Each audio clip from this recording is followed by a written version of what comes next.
Oh, hey guys and girls, happy Saturday. It is great to be back in the studio again. I hope you all enjoyed last week's episode of the Nurse Doc Show where we saw Pastor, because he's currently studying to get his doctorate, Mashawn, as we talked about grief and spiritualism, because sometimes that can be sometimes people don't think that that always goes together. But in the Black and Brown community, I find that it is amazing. Anyway, so thank you for coming back. It is Saturday, March 26th. I hope you all were watching.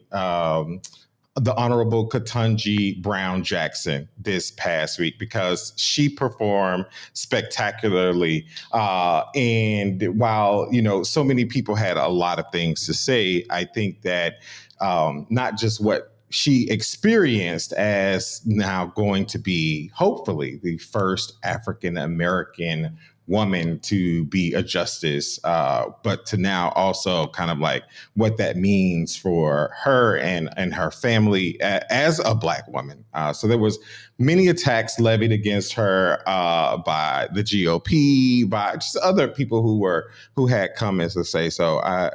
Anyways, I'm glad this is such a timely episode. So today I have Dr. Tamara D'Anjou Turner, who is a licensed clinical psychologist here in Atlanta. I'm super excited to have her on. We're going to give her a hand clap. She can't hear it because she doesn't have her headphones on. But yeah, so I'm going to go. And so, yeah, we have everybody on. So anyway, so she's a licensed psychologist here in Atlanta, Georgia, practicing. She is a very, very busy lady. So thank you for coming out today. So not only did you graduate from like a really amazing college for undergrad, Columbia, but you came down and you got your doctorate in psychology here in Georgia. You've had done some amazing work with SAMHSA and suicide prevention, which is really on the rise in the African American community, as sad as that is, and as much as we don't like to talk about it. But yeah, so if you wouldn't mind, like, kind of telling people about yourself and, how did you get here? Why psychology? Yes, thank you for inviting me. I love being able to share and talk about mental health concerns, especially those in the Black community. And my path to psychology was actually kind of a winding path. A lot of people don't realize that. Sometimes we have to figure out where we need to be. So I actually was interested. I shadowed a psychologist when I was in high school. But still, I kind of was like, I don't really know where I want to fall in that. So I went to Columbia for undergrad. I went to the University of Miami for grad school, and then came back home to Atlanta, Georgia, because I feel deeply about serving Black women and being able to provide therapy services for Black women. And I feel like right now, what's happening is Black women are really investing in their mental health. Mm-hmm. And so it feels good to be part of that. Mm-hmm, mm-hmm. I couldn't agree with you more. I mean, with the whole movement about therapy for Black girls, and there's even there's literature now even about the population of serving and counseling and doing therapy with Black women and Black females in general. Mm-hmm. One of the books that I posted online, not just yours, but also one that I love, is called Finding Her Voice for Black girls. And I have a niece who, I'm seeing her grow, and we are battling and butting heads. She and I, by the way. Oh, really? Yeah, we're butting heads. We're butting heads. I kicked her out of the car a couple of weeks ago. Told her to get out. She's way too grown for me, even at 12. So you co-authored a text about counseling Black women. Tell us more about that text, like why now, and why, especially I know it fills the gap in, the literature. Let's just be honest, both being therapists, it fills, so many gaps in what we have out there for Black women in the population. Yeah, it's the Handbook for Counseling African American Women, and it was edited by Michelle Lynn, Mahalet Endall, and Kimber Shelton. And basically, what a lot of people don't know is that when you start to author a text, it's years in the making, right? And so this has been a passion project of theirs for several years. And as we saw in 2020 with Black Lives Matter movement, we saw a need to be more sensitive to the needs of the Black community. And so it felt very, very timely that the book is coming out in order to help Black women deal with the trauma that we experience. Oftentimes, we don't realize that there's gendered racism, right? So there's the dual minority status of being both a woman and being Black in America. And it can be a lot of pressure and a lot of tension, and something that oftentimes gets overlooked by the community. You know, sometimes we think we understand things, but what a lot of the research hasn't been done on Black women, right? And so in authoring this text, they wanted to make sure that there was a deeper look on the needs on Black women. So the chapter that I authored is about individual counseling for Black women. And so it looks at some of the specifics that can help build rapport with Black clients that sometimes doesn't get addressed when you're a student. So it's actually a text that I feel is necessary for anybody who works with Black women, right? Because the truth is, a lot of Black clients, they would like to be counseled by a Black psychologist, but that's not always available, right? So it's really important that all clinicians become well-versed in culturally competent care. And so I feel like that's what this book does. Right. And one thing we do know that research has shown is culturally congruent care is shown to be incredibly useful. So when people see a provider, a practitioner who looks like them, talks like them, research shows that they tend to improve more. And that's not just in therapy, but that's also kind of like in the field of medicine and physical health. But the reality is, you know, as both of us in private practice know, there are not enough of us to go around. Right. Yeah. And so at a time when Black women are looking to address their concerns, like, you don't want to put a stop block on them getting that care that they need, right? So I think it's something that we all need to start dialoguing about. You know, what are the needs of Black women? Like, what is it that makes a Black woman comfortable in that setting, right? And a lot of the things that we think have disappeared, like racism in medicine, you know, haven't actually disappeared. Like, the research still shows that exists. Or even like addressing the needs of Black women and the fact that there may be a concern of discrimination in the medical setting, right? But there are actually things that you can do to make a Black woman feel more comfortable in that environment. It's funny that you mentioned that. I had on last year a fellow nurse who's a nurse practitioner who she talked about even going to see a brand new OBGYN. Why draw a blank? Yeah. She visited an OBGYN and she was not she didn't walk in and say, hey, you know, I'm a nurse, I'm an advanced practice nurse who knows about like this, but she walked in just to kind of like gauge what this practitioner's kind of like demeanor would be and how they would treat her. And it was very off color and as it relates to kind of like being culturally sensitive and mindful. And then when he finally got to the point where he asked her, hey, you know, what kind of work do you do? And then she's a nurse practitioner. The whole experience changed. Right.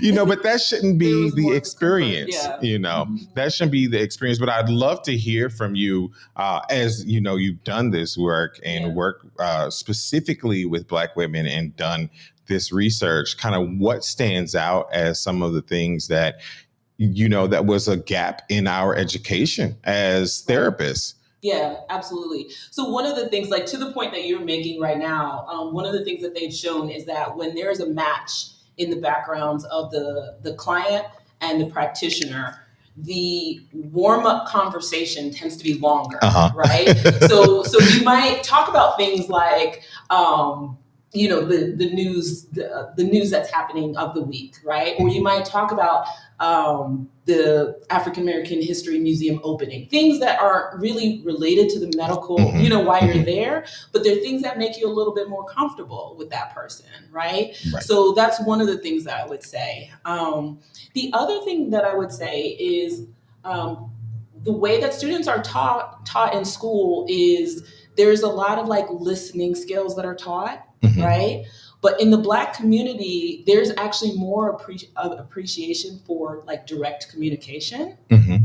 So I could see, and even in my work, I've actually noticed a lot of my clients will ask me, Doc, what do you really think about about what I'm going through right now? Like they actually push me sometimes to be more direct. And I can see as a clinician who went through the same training that is standardized, it's been standardized for decades.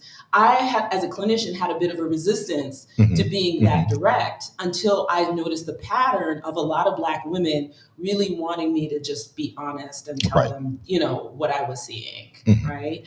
And so I could see that if somebody weren't necessarily, if they didn't see the pattern that I saw over time, and they maybe thought it was their one Black client who did that, they might pathologize that. They might pathologize the fact that this client wanted them to be direct. But that's one of the things that I've noticed, and one of the things that the research shows, that Black clients actually appreciate that a little bit more.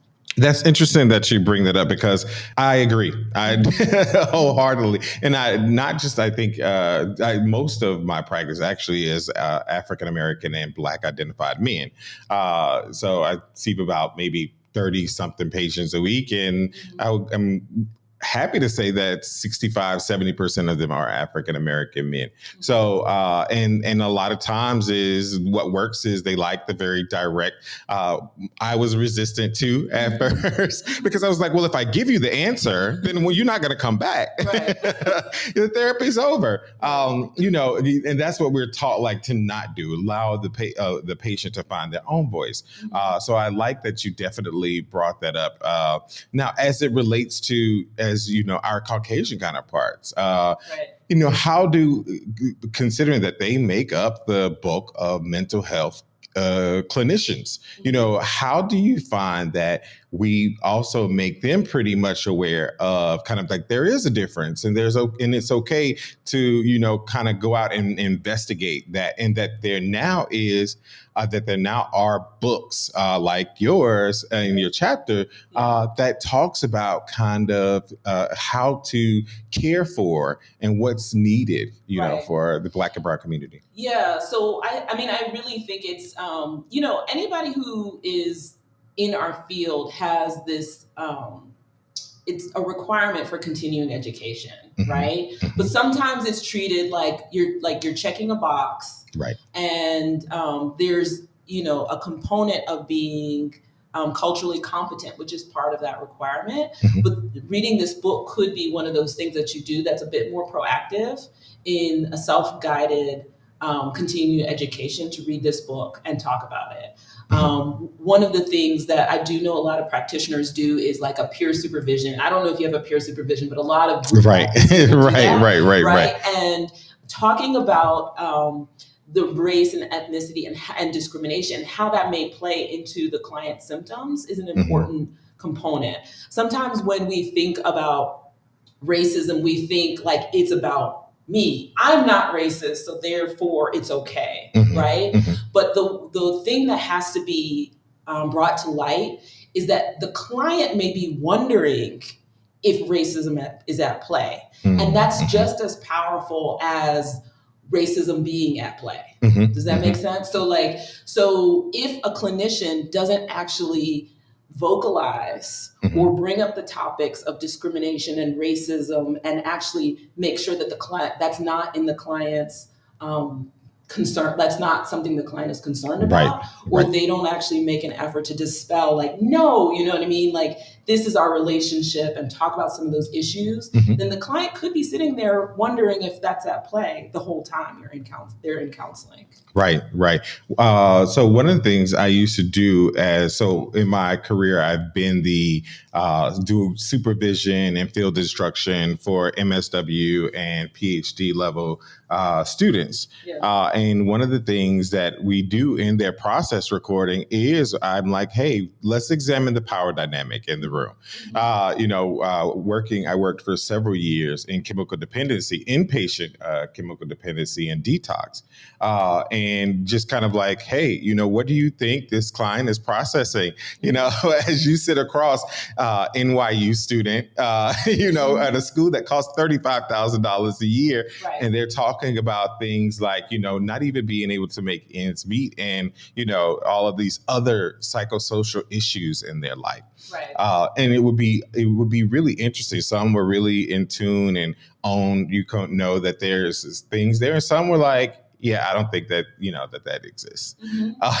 And as we move, I feel like to more of a manualized treatment now. Yeah. In some models, I don't know if that is even kind of like a consideration. What do you think? As again, you work as a professor, and you see kind of the things that are going on in teaching. It's really interesting that you're talking about manualized treatments, because that, a lot of the research has been done on white men, right? And so there are things that aren't going to come up in those with that population that may have come up if that research had been done on Black women or Black men, for instance, right? And so I think when you talk about talking about it with your students, that's exactly what I'm getting at. Like, we actually need to just have discussions around this and not assume that things are okay, right? And I do work at Georgia State as a professor there, a clinical assistant professor. And one of the things that we do when we're talking about cases is we always talk about the ethical considerations and the multicultural considerations as well, right? And so once you decide that this is something that you're always going to consider, the multicultural considerations, it takes you out of just assuming that everything's okay, which has been the default regarding race and ethnicity. Even broaching that subject with either your client, if you're in the clinician role, or broaching that subject with your student, if you're in a supervisory role, almost shifts your perspective and makes you address something that could be there even if you hadn't paid attention to it. Nice. I thank you for sharing that. I'm glad that is still something that's considered. So over the course of the last week, I watched, and a lot of America watched the confirmation hearings of Honorable Ketanji Brown Jackson, the first African American woman to even be considered in this particular, like, to get to a confirmation hearing. Right. She's incredibly experienced. I mean, they put all of these things on the screen that undoubtedly make her the best candidate for the job. Absolutely. Absolutely.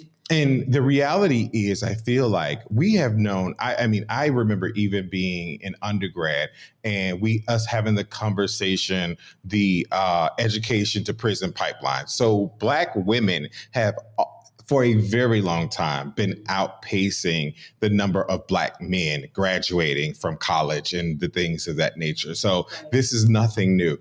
How do you feel like that plays in, or what do you see in your practice for women like Ketanji Brown Jackson, who are incredibly, hey, I've done these things, I've gone to college, I've excelled, and now I sit before men, to decide my fate, and not just decide my fate, but also argue against my credentials. And if I'm, if not just, they didn't just say, about her credentials, but they attacked her as a mother. Like, how can you let these pedophiles run free and you be a mother? Wow. Like, I think the way they attacked her was unheard of in any, hearing that I've witnessed.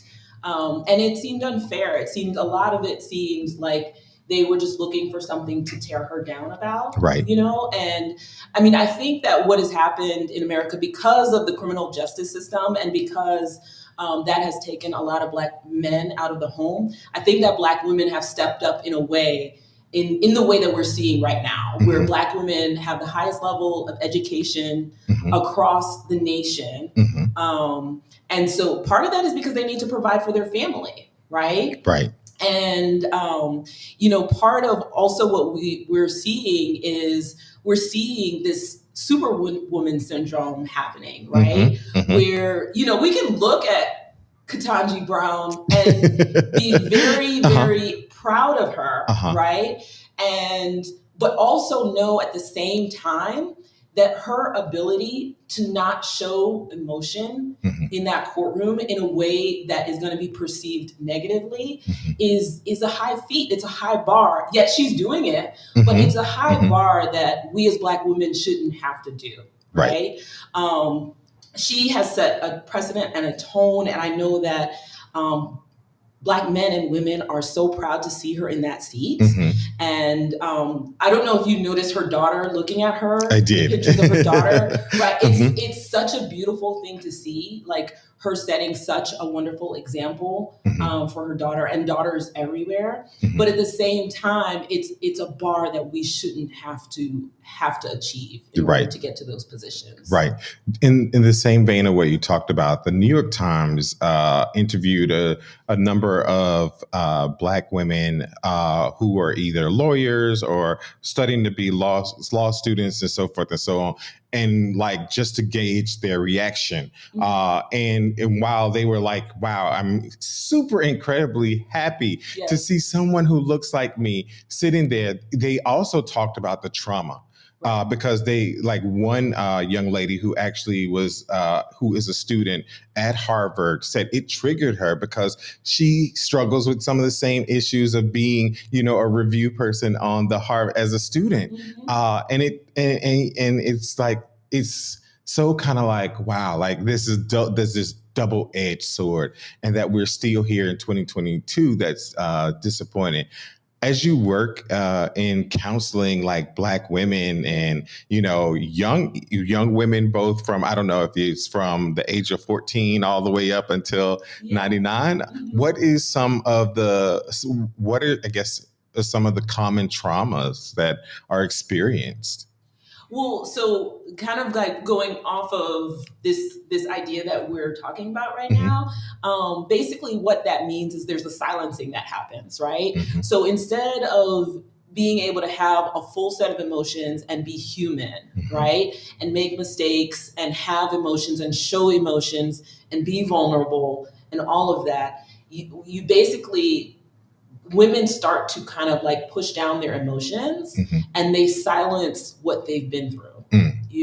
Wow. And so the impact of silencing yourself is like, what ends up happening is there's a numbing effect where if you do that for long enough, you have no idea what emotions you're actually feeling, right? And so I've seen people who have trouble accessing even the words for emotions, and they have trouble like even looking inward and figuring out what they're feeling, right?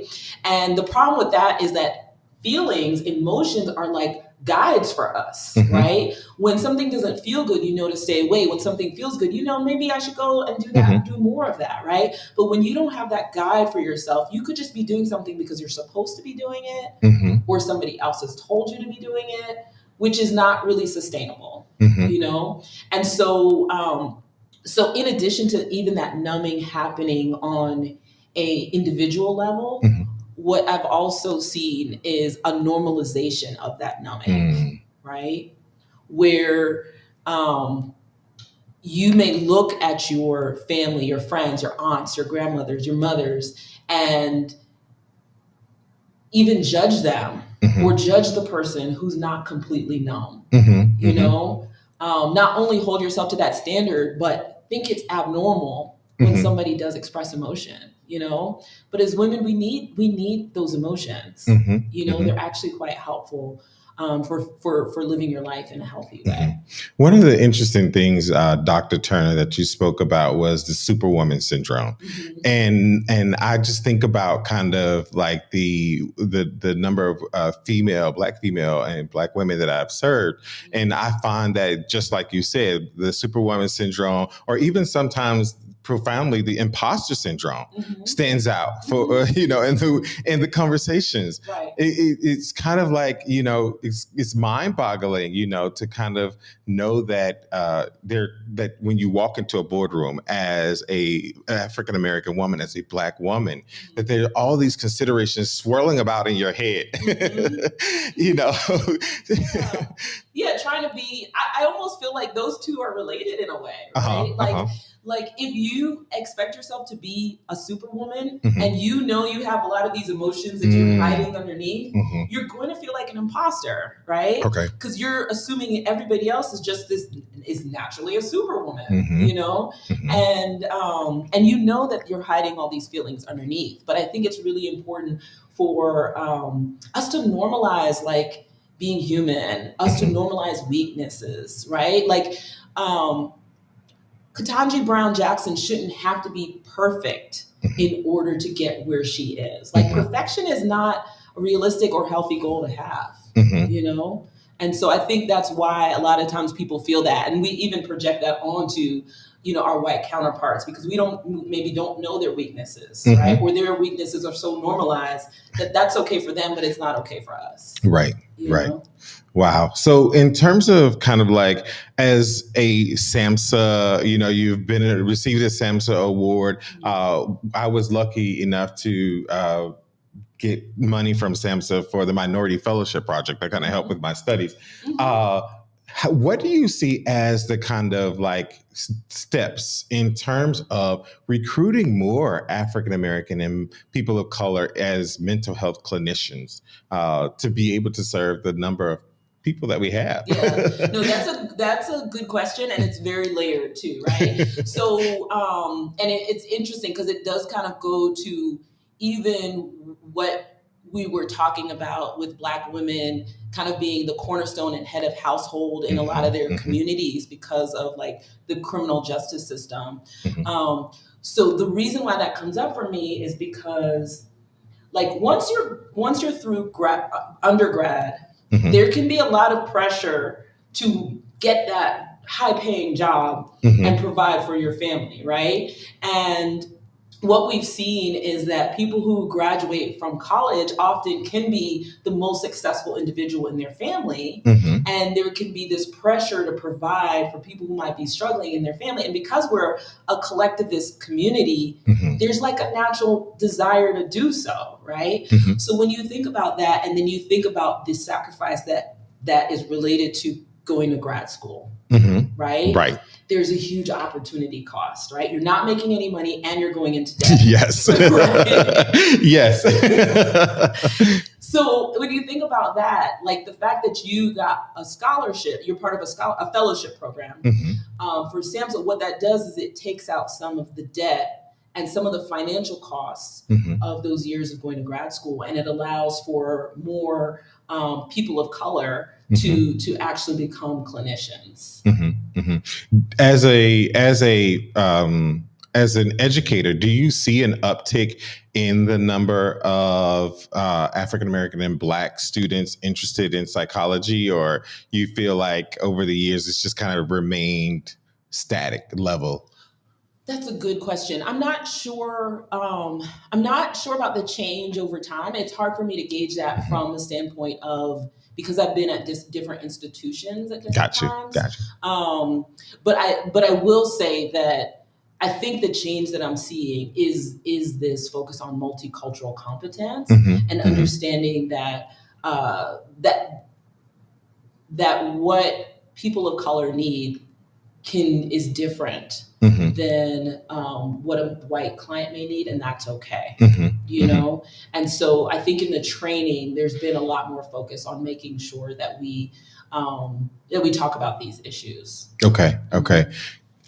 Now, again, kind of like the circle back as we talked about like the therapy and counseling with Black women. Mhm. What do you find as it looks at, do you find any differences generationally? Like if my grandmother came to Mhm. see you and my mother came to see you and my sister came to see you, Mhm. do you find that they would, that they have a great difference in some of the challenges or some of the things that are going through, or because they're in the same home, it's kind of group thing, group kind of Yeah. stuff? What do you think? No, that's a very good question. I think there is a huge difference in the Mhm. generations. So I think culturally there was a lot of silence and pressure to be quiet, even Mm. if you experienced trauma, Mhm. right? Mhm. So think about somebody who's been sexually abused by like a family member, for instance, right? Then the need to keep that quiet, which can be also related to the criminal justice system, Mhm. right? Mhm. So not wanting a family member to go to jail or to be, even if they need, going to jail is an appropriate response, Right. that the fact that their time in jail could be longer than what is indicated by what has been done to that person. Mhm. So what happens is there can be a silencing of these traumas that have happened. And so in the silencing, there can be re traumatization, Mhm. right? Mhm. And so I think that when you talk about the generations, like that's more normalized in the older generations. Mhm. And I feel like each generation, as we kind of get more towards, the current generation, Mhm. is becoming more and more open about that. Mhm. And more aware of the fact that like what needs to be done, and some of that is related to even like the information age of the internet, Right. right? And the fact that people do have access to some information, even if they never go to a healthcare provider, Mhm. right? And knowing what needs to be done when something traumatizing happens. Like people sometimes are even doing their own work even before they come into counseling. Mhm. That's something that has actually surprised me. Oftentimes, even if it's the first time that a client comes into counseling, they're like, well, I read this book and I read this book and I started deep breathing already and I've been meditating, Mhm. like I think that Black women are really leaning into their mental health right now. Mm-hmm, mm-hmm. Yeah, a great part of that is social media, is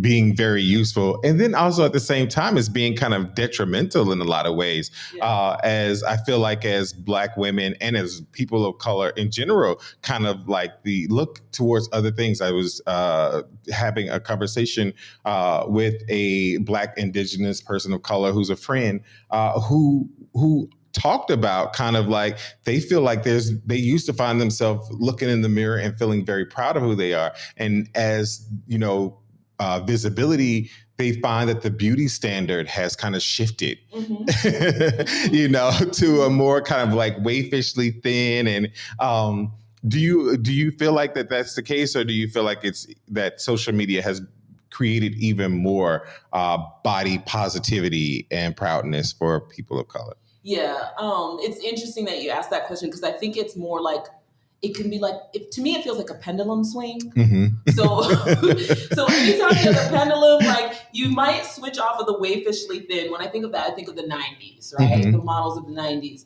But now it's gone to the other extreme, which is like the BBL extreme, right? Yes. Which is people getting plastic surgery for the sake of having curves. And I'm almost waiting for it to fall in the middle of the pendulum, Mm-hmm. where all of it is okay as long as your body is healthy, Mm-hmm. and that even kind of goes to some of the the generational, when you ask that question about the generational Mm-hmm. ideals. One of the things that I think I'm very excited about regarding social media is the normalization of like natural hairstyles for Mm-hmm. Black Mm-hmm. women. If we think about the mental health of Black women, this Mm-hmm. idea of not feeling beautiful, of feeling like you have to be unnatural in some ways, Mm-hmm.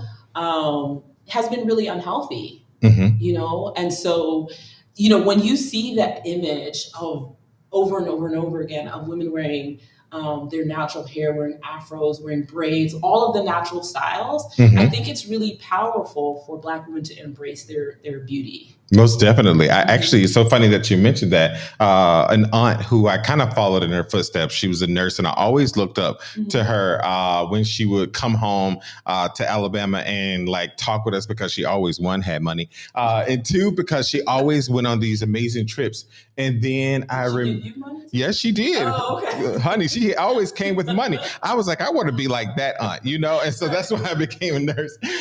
But what stood out was I remember when I got in her space in New York City, Mhm. and she was a nurse and she went to work for, and I hope she probably don't care. She know I talk about. She went to work for VNS, which is a very corporate kind of environment. And but when Okay. she came home to Alabama, she had her braids, Right. you know, just like you. Right. But then when I went to visit her, and she's like, "Well, I'm going on a job interview to VNS and blah blah blah." Those braids came out and a Mhm. wig went on. Mhm. Mhm. You know, and I just think about kind of like, wow, like I had this and still do have this great deal of respect for this person, but now you have to change up all of who you are Right. just to fit into a corporate experience or Right. what people perceive you to be in order to move up. And that's just coming down now. Like, Mm-hmm. you know what I mean? The stereotype on natural hair has been going on for quite a while. You know, when we think about the crown law in California and how Mm-hmm. there's basically now a law that you can't discriminate against Black women Mm-hmm. for their natural hair. To Oh me, wow, I didn't even know yeah, that. yeah, no, it's so powerful because it kind of goes to the idea of privilege, right? Mm-hmm. And when you're a privileged individual, you have an opportunity to stand up for somebody who doesn't have privilege. And to Mm. me, that's what that crown law represents. Like we have voted that we're going to stand up for Black women's right to wear Mm-hmm. their hair any way that they want to wear their hair, right? Mm. Or, you know, I know a lot of women with dreads, for instance, and there was a Mm-hmm. negative stereotype about dreads. And like now Black women are wearing their dreads proudly, you know, Mm-hmm. Mm-hmm. and and it's nice to see that happening. But to me, it feels like it's very, very recent, Mm-hmm. you know, and I even feel like a lot of women still are a little bit apprehensive about doing so, you Mm-hmm. know, Mm-hmm. depending on again which environment they're in, Right, right. you know. Wow.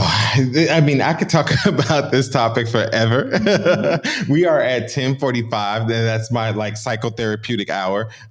45 minutes. I'm gonna just take a look.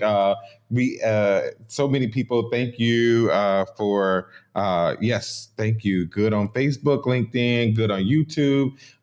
People, let's see what's going on. Sometimes these comments don't show on Instagram, and I'd like to try to check out Instagram.